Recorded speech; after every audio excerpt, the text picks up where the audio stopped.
Disclaimer. We do not own or claim ownership of the Pokemon franchise and any Pokemon established in official canon. That's all owned by Nintendo, Game Freak, and Creatures.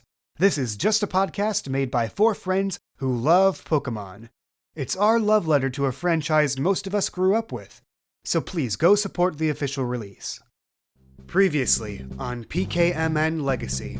Madi, you are stuck in how they say rat. I like it here though. What you need is to step outside your comfort zone. Have you ever been to a place called Appalachia? We join Chris and his daughter Emily. Are you sure you don't want to wait maybe just a little bit longer before starting your journey? She pulls out 3 trading cards, all of these famous, well-known young heroes and champions. Dad, I want to be like them. She stands up to her full 7-foot something. I see that you are the professor that will be starting my daughter's journey onto a new region. Professor Tallulah Maple, researcher and conservationalist. What would a young evil genius like Velma have done to cause airport security to chase her down? She has her dust gun with her, and she refuses to give it up. You are now wearing a new pair of heavy ice block shoes, courtesy of this grizzled Vaporeon, and he's followed by this silver-haired man and cuffs at the ready. Ah, crud. How's about a complimentary 5-minute spa session? Well, that sounds nice. You see the Shady Man and Bellini struggling against each other. You're being mugged. Excusez-moi! At that point, he scoops up the briefcase and starts to book it. And in his pants pocket, you can see some of your stuff poking out. We're not letting it get away.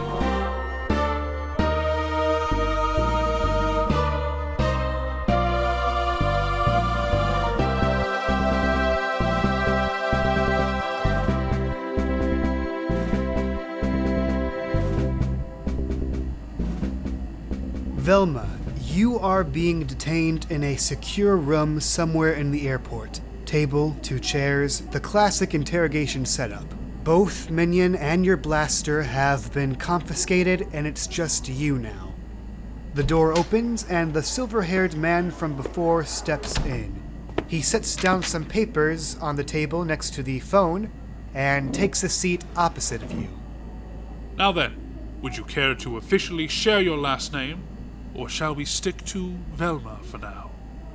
She's not looking at him. She's looking to the side. She's got her arms crossed and her shoulders hunched up.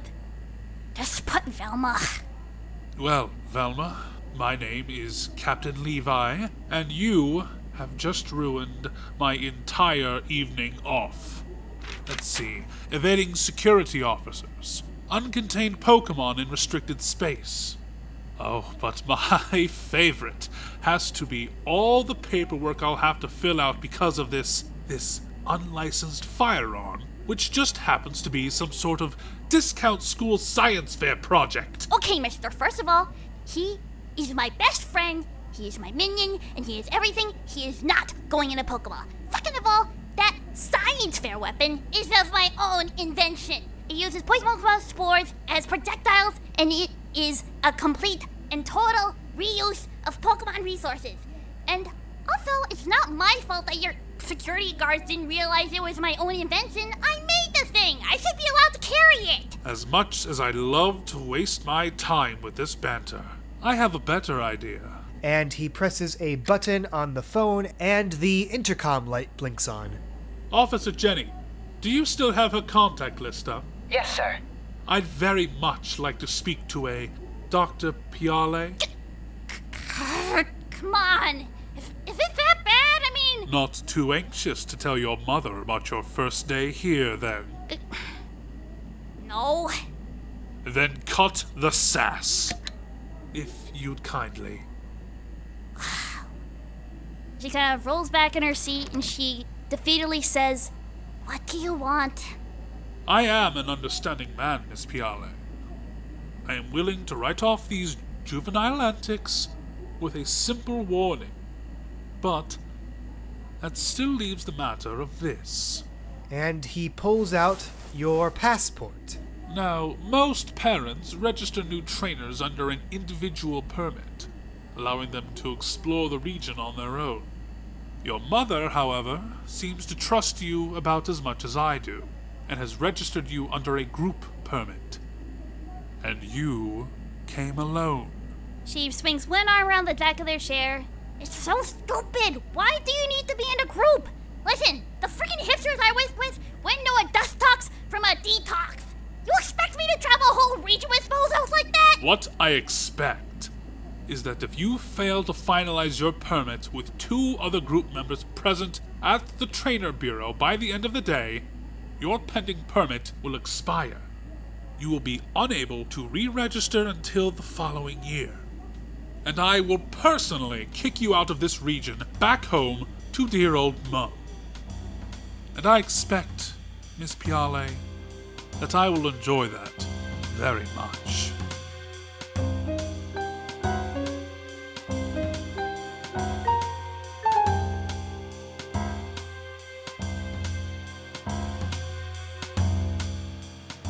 We're back with Chris. It's been about 30 minutes to an hour since your daughter has departed. I'm guessing this is the first time you've had free time to kill. In a long while, yeah, this will be the first time Chris has had time to pretty much have personal time to himself. Chris is taking a leisure breeze to kind of clear his mind of any... He's kind of like talking to himself as he's walking. He's like, did I make sure to give her extra clothes? No, she already packed that. Oh, but what about those Pokeballs? We made sure to get those before she left too. Maybe I'm just overreacting. Oh god, I'm talking to myself again. You bump into this mop-headed guy in a lab coat who is muttering just as much as you are as he was pacing around back and forth. Geez, sorry. It's I no didn't problem. mean I should to, have been paying more attention to sorry. where I was going. my Yes, apologies. sorry. I need to get back to not losing my job. So where is it? And he begins checking under benches and trash cans and all that stuff again, trying to look for something apparently. Is everything okay? You seem kind of all out of sorts. Well, I guess that would be an understate. And he looks up at you and says, You. Why do I know you? Ooh, Chris, right? Yes, that is I, Chris. Oh, sorry. I'm not a creepy stalker guy or anything like that. I'm one of Professor Maple's assistants. Regis, hi. Oh, yes, the professor. Yeah, I saw your photo before she okay. took over my new trainer duties. Yes, sorry if I looked a bit on guard. I just am not used to people knowing me on a first name basis.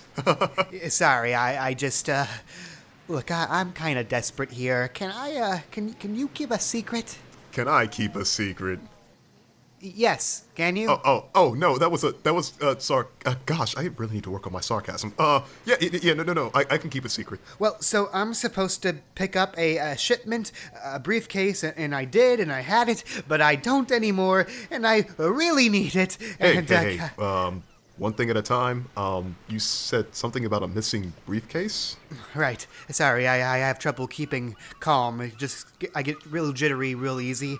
Had just got out of the spa session that I won. Didn't really help a bit. But yeah, briefcase. I'm supposed to transfer a new shipment of starters back to the labs in Russet Town.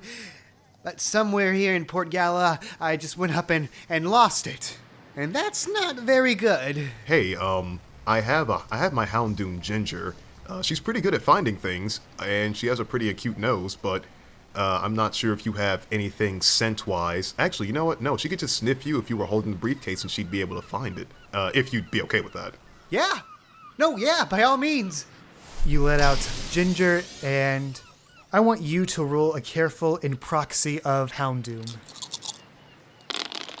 Okay, so you rolled a -1. So now I think is a good time to reintroduce invoking aspects. So are there any aspects that Chris or Houndoom have that could be invoked to help you in this situation? I want to invoke the hot history that Chris kind of has with his past. He's used to being careful. He's used to going on these missions where he has to either do some kind of reconnaissance and be undetected. Okay, yeah, I like that. So we're going to take away 1 fate point from you. You are now down to 2 fate points. And I think that boosting that roll up to a total of +1 is good enough. So, Ginger sniffs the man, who at this point I think is covered in nervous sweat. She sniffs around for a bit, and she points down an alleyway. Seems she got a lock on it. He gives Ginger a loving pat as a reward for noticing the scent, and looks back over to the assistant and says, "Well, just follow me and Ginger will lead the way. Though, if I must ask one thing of you, if you don't mind." Oh, sure, yeah. You aren't being tracked for information, are you? He kind of leans in very slowly when he says that. Tracked for info. You mean like? Oh, you know. Not really. You mean like, like spy stuff? No. What I meant to say was, and he leans in a little bit closer to him and says, "I'm asking if there's any kind of organization following you. I'm just a little concerned for your safety when you are kind of frazzled about this briefcase. Just want to make sure that we're both going to be okay when we find it." Well, I mean, the closest thing we had to, like, the whole evil team thing was this cult, but they got pretty much wiped out a while ago. It's all just crumbs now. Okay. Sounds good to me. All right, let's go get your briefcase. Yeah, okay. Wow, that guy's intense.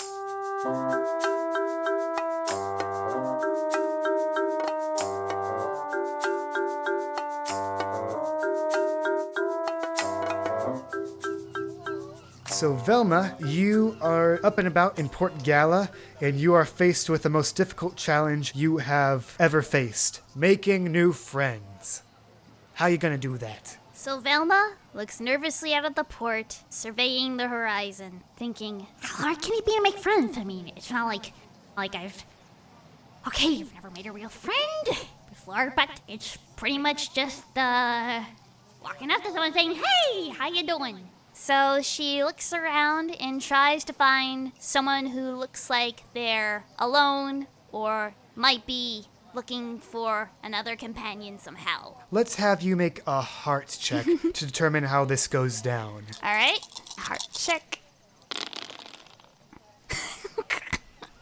She got a -2. That's a terrible, and I absolutely love that. You look around, and being the terrific judge of social interactions you are, you spot this cute couple that are walking down the pier, just kind of minding their own business, and that's when you pounce. Hey, how you doing? Hey, how you doing? She very robotically kind of marches up to them, struts out her hand. She's like, "Hi, you are, how are you? Two friends?" And she internally screams. Honey, is she talking to us? No, I can't help notice that, it's only the two of you, right? Only you two out in this place. It must be so, lonely, right? Look, we're not carrying anything on us, so you might as well just keep going. I mean, couldn't you use, like, a friend out here? Like, someone like someone like me? Hey? And the woman looks around. Oh, wait, look, there's some friend material over there behind you. Velma turns around and she's like, "Where?" You don't see anyone in particular. They ran away, didn't they? And she turns around. They are booking it away from you. She heaves a heavy sigh. Okay, one more time. Hey, how you doing? Hey, how you doing? And she surveys the area again, looking for someone who could use a friend. And she does this many times, trying to communicate like a normal human being. And failing miserably.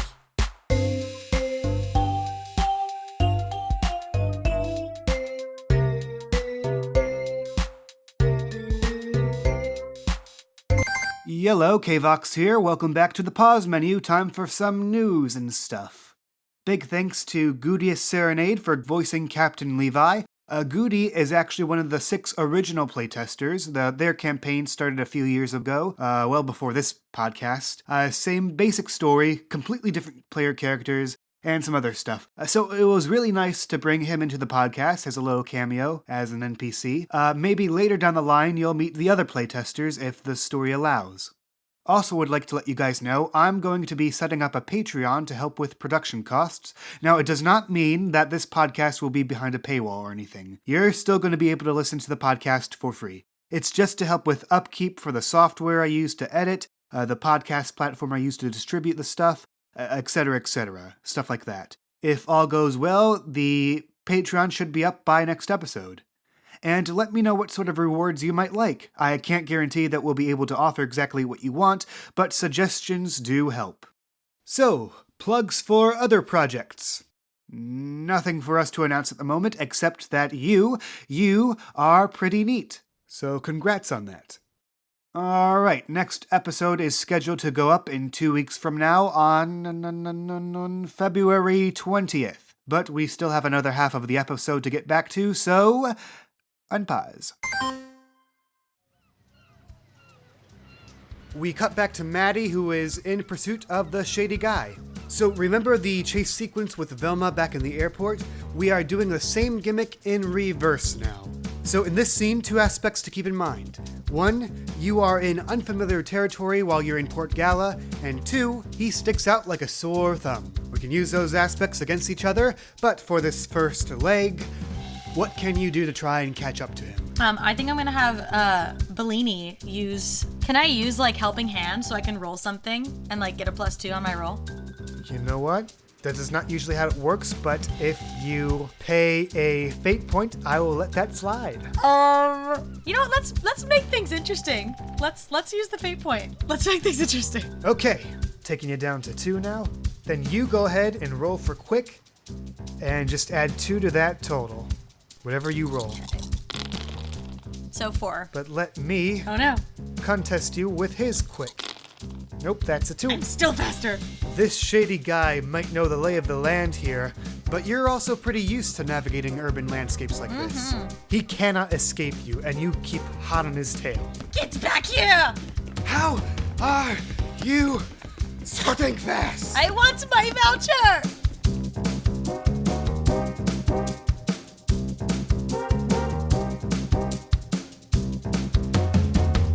Chris, at this point, you and Regis, the professor's aide, are looking around. Ginger is sniffing into this one alley when suddenly you duck out of the way as this shady guy runs past you.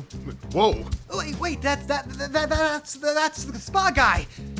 And the briefcase! Stay here. He's gonna go after the briefcase with his Houndoom. You chase after him, only to be quickly outpaced by this raven mad woman with mud on her face that comes right from behind. And she's just screaming. Maddie is yelling, just like, "Ah!" Jesus, the lungs on that child. Chris is currently surveying the area, trying to cut him off. Somewhere that looks like a shortcut to where he can just kind of go around and get in front of the guy. Okay, that would be a clever on your end. Maddie, you doing anything? I'm just blindly running after this guy. I'm pretty fueled by my anger right now. And Maddie rolls another quick. Okay. No! Oh, I trip, I guess. I think he's going to try and evade you, so he's going to roll sneaky. Chris rolled a 4 for his clever roll. Maddie got a -2, a terrible, for her quick, and Shady Guy rolled a 1 for his sneaky. The Shady Guy pulls ahead and manages to duck into the crowd. Maddie, you trip over some trash and fall face first, and you lose sight of him. But Bellini, who doesn't even stop to check on you, he just keeps going on the hunt. Go, Bellini, go! Get him, please! Bellini sniffs around the crowd and eventually lets out some angry war squeaks.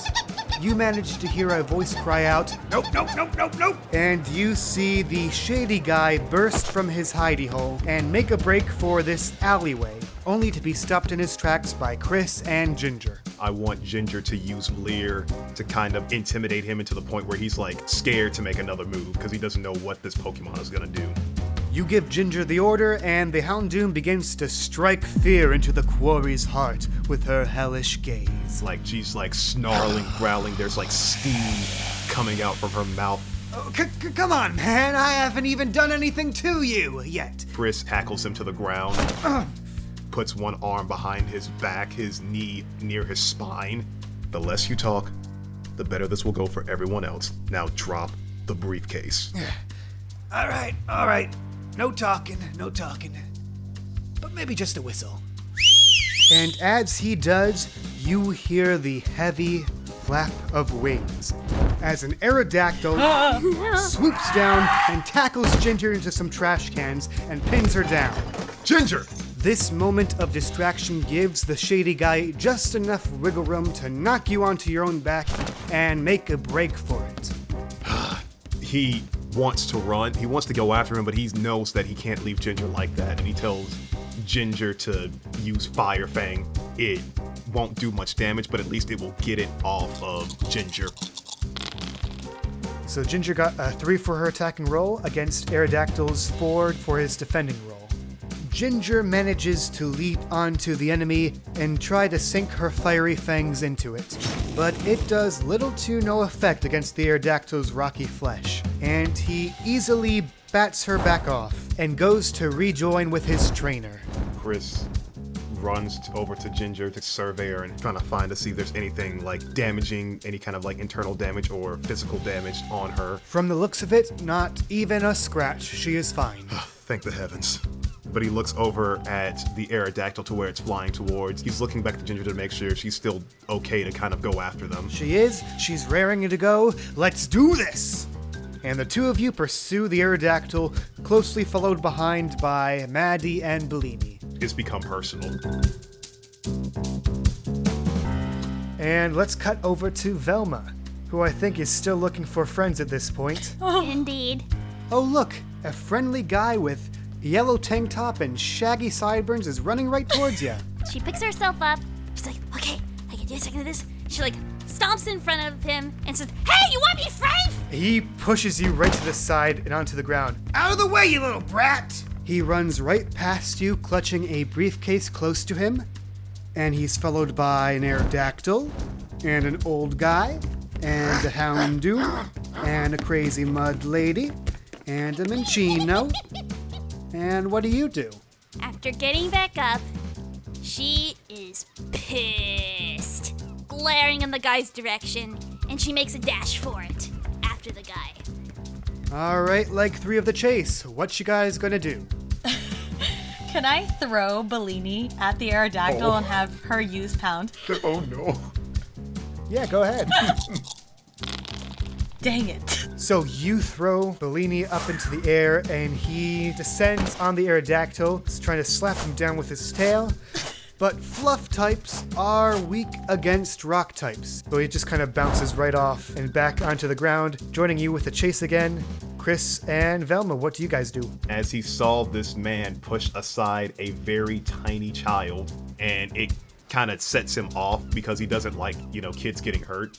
With that, would I be able to use like the whole watch over the pups in a sense to where he is able to somehow find the speed or stamina to like run after this individual and somehow get close enough to him to kind of do something? That'll cost you another fate point. I will take that.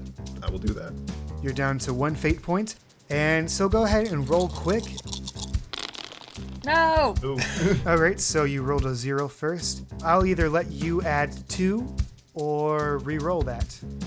I am a gambling man, so let's see where this goes. Yeah. Wait, but he rolled a careful. And let's see if your 1 will beat. Wait, you rolled a careful. That's right. That's what I was trying to say. He rolled the careful. Oh, on wait, accident. crap. Sorry. Oh, Third wait. chance. Third chance. Sorry, I Third thought chance. that was my bad. Sorry. No. Man, old age is just catching up with this guy. Yeah, he's fantastic at running away, I guess. Because he just got a 6 to your 1. So you run, you feel yourself getting winded, and you see the guy turn around, sprinting backwards, and shouting, "What's the matter, Gramps?" I can't let this guy get the best of me. Yeah, don't want to make your blood pressure rise up too much, huh? His eye is twitching, and now he's really mad. Meanwhile, Velma, you still have some action in this left. Some agency. What do you want to do? Velma is still running at this guy with all her might. She just basically have flames coming out of her eyes. And she sets Minion on him. I'll teach you who's a freaking brat! Minion! Use string socks on the sucker! And so I roll for string shot. You don't have to roll for that. I think we'll do it the same as having Houndoom use Leer. Or is it Helping Hand? I use helping hand, I think. Yeah. If you spend a fate point, I'll let that happen. Okay. So you're down to 2 fate points. Dusk Tux flies into the air and lets out a string of webbing. It doesn't hit him per se. It hits the area right in front of him, and he steps on the webbing and sort of trips, and the briefcase flies into the air. It lands on the ground and bursts open, and 3 Pokeballs pop out onto the ground. You all stop for a moment. He looks at you, you look at him, and suddenly he scrambles for the Pokeballs.